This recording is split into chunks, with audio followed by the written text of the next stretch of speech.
everybody, this is Angela Savage, the daughter of IndyCar driver Swede Savage. It's time to watch stories from motorsports. My buddy, Doug Kenny, loves to share the journey of people in racing, and he is an amazing dude. Drivers, owners, fans, and team members, watch the SFM podcast. Hey everybody, this is Doug Kenny from Stories from Motorsports. I'd like to thank my buddy Josh Mabe for the YouTube work he did years ago that inspired me to create this platform. I'd like to thank my buddy Victor Sifton for convincing me to get back into it after my hiatus from 2017 to 2019. I have a very special treat for you all today with an amazing journey from an amazing racing figure. Drivers, start your engines.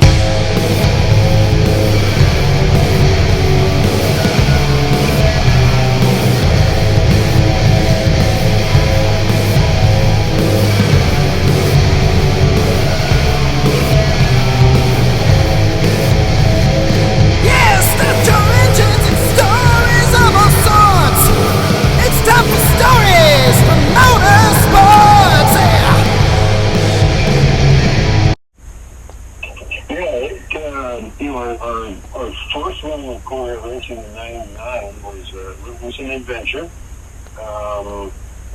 We managed to we actually led some of the GT class into the early morning, and then we ended up with a massive oil leak, and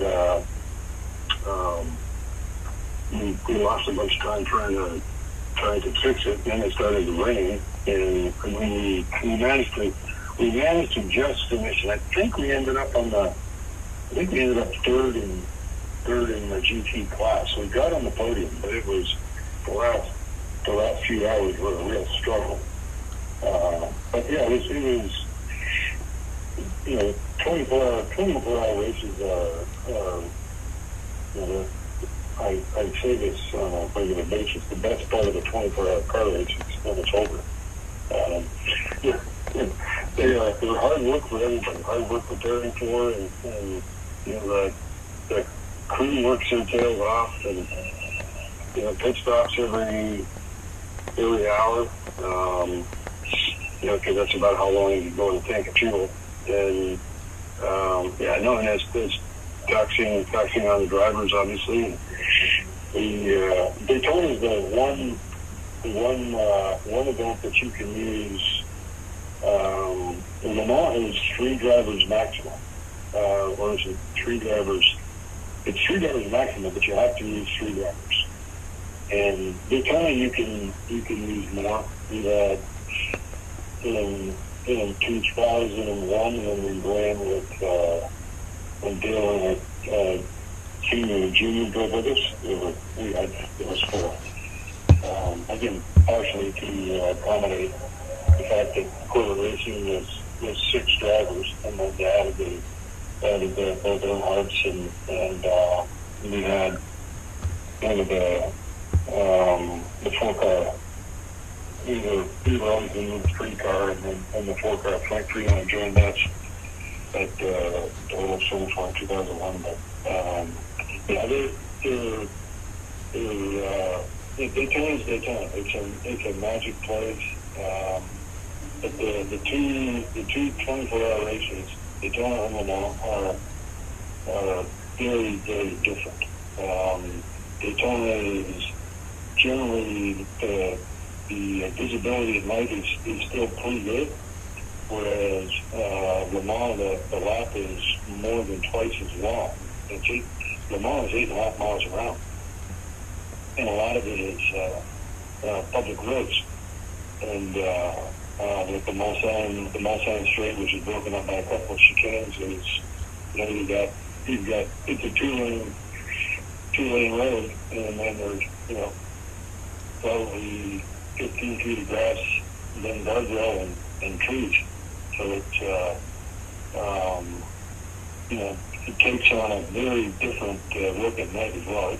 It just requires not much more concentration, just because of the difficulty factor of the track itself, and with the track about length, also the potential for weather issues at one portion of the track and not another. So it was the 9 or 10 Le Mans that I did. It was not unusual where it would be, one portion of the track would have had a downpour and dry the rest of the way around. So very different races.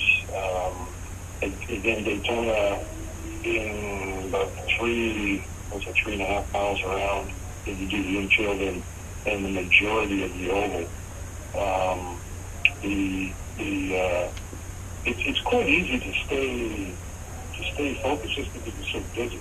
A lot of cars, and Le Mans, on the other hand, being as I said, 8.5 miles long, and when I raced there, I think the entry limit was 45, maybe got to 50. So it gets spread out, so you're not always in traffic all the time. So. I see what you mean. That's a pretty interesting description of it.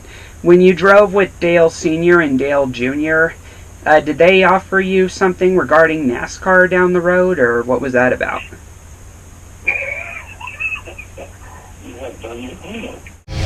Hey everybody, I hope you enjoyed today's video. Please hit like and subscribe if you did so, and please continue supporting our amazing guest. And everybody, we'll see you next time on SFM. Hi, this is Ted Warner speaking. While the checkered flag is waved for this program, stay tuned for next week for the next episode of SFM. Thanks to Doug Kenny for what he does for motorsports.